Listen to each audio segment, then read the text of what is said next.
हम अपनी पूरी ज़िंदगी में कई चीज़ें देखते हैं, पढ़ते हैं, सीखते हैं, लेकिन यह ज़रूरी नहीं कि हमें हर चीज़ याद रहे।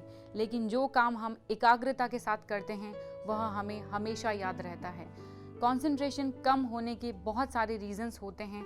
कौन से ऐसे रीज़न्स हैं, उन पर आज मैं डॉक्टर हेमलता आपसे बात करने आई हूँ उत्कर्ष के ऑनलाइन प्लेटफॉर्म पर। सबसे मेन रीज़न है थकान और इमोशनल स्ट्रेस। हमारी डे टू डे लाइफ में पढ़ाई के अलावा भी कई ऐसे काम होते हैं जिनकी वजह से हम शारीरिक और मानसिक रूप से थक जाते हैं, और उसके बाद जब हम पढ़ने के लिए बैठते हैं तो थकान की वजह से मन एकाग्र नहीं रह पाता है।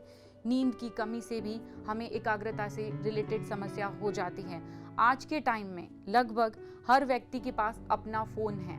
स्टूडेंट कई बार रात को जागकर फ़ोन में या टीवी में बिजी रहते हैं और लेट नाइट सोने की वजह से उनकी नींद पूरी नहीं होती, और जाहिर सी बात है अगर रात में कम सोएंगे तो दिन में पढ़ाई में ध्यान नहीं लग पाएगा।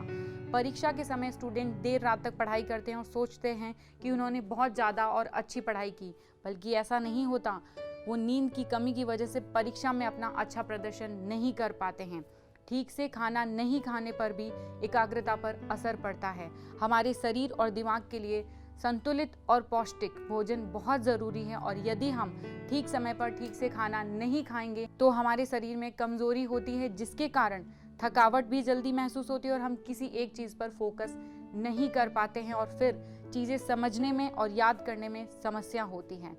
किसी भी तरीके का शारीरिक पेन होने पर भी हमें एकाग्रता से रिलेटेड प्रॉब्लम रहती है। अगर हम पढ़ने बैठें और हमारे शरीर के किसी हिस्से में दर्द हो रहा है या चोट लगी हुई है तो मन को एकाग्र करने में बहुत समस्या आती है, क्योंकि हम लगातार उसी बारे में सोचते रहते हैं। हमारे आसपास का वातावरण भी हमारी कंसंट्रेशन पर इफेक्ट डालता है।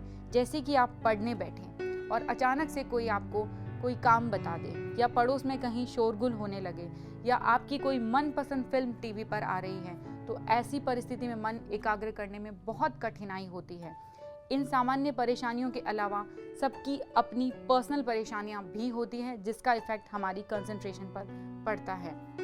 अब हम हमारे कंसंट्रेशन पावर को कैसे बढ़ा सकते हैं, इस पर बात करेंगे। तो कंप्लीट रेस्ट करें। कहने का मतलब है 6 से 7 घंटे की नींद ज़रूर लें। पूरी नींद इसलिए ज़रूरी है कि हमारा ब्रेन भी एक मशीन है और इसे एक ब्रेक की ज़रूरत होती है।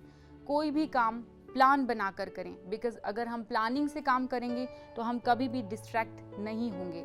रेगुलर एक्सरसाइज भी हमारे कंसंट्रेशन पावर को बढ़ाता है। रेगुलर मेडिटेशन करें। रेगुलर मेडिटेशन से हमारा कंसंट्रेशन पावर बढ़ता है, और ऐसा माना जाता है कि 20-25 मिनट का ध्यान 4 से 5 घंटे की नींद के बराबर होता है। तो 10 से 15 मिनट का मेडिटेशन डेली ज़रूर करें। हमारी माइंड में बहुत सारी इम्पॉर्टेंट थॉट के साथ साथ अनइम्पॉर्टेंट थॉट्स भी आते रहते हैं जो हमारे किसी काम के नहीं होते हैं।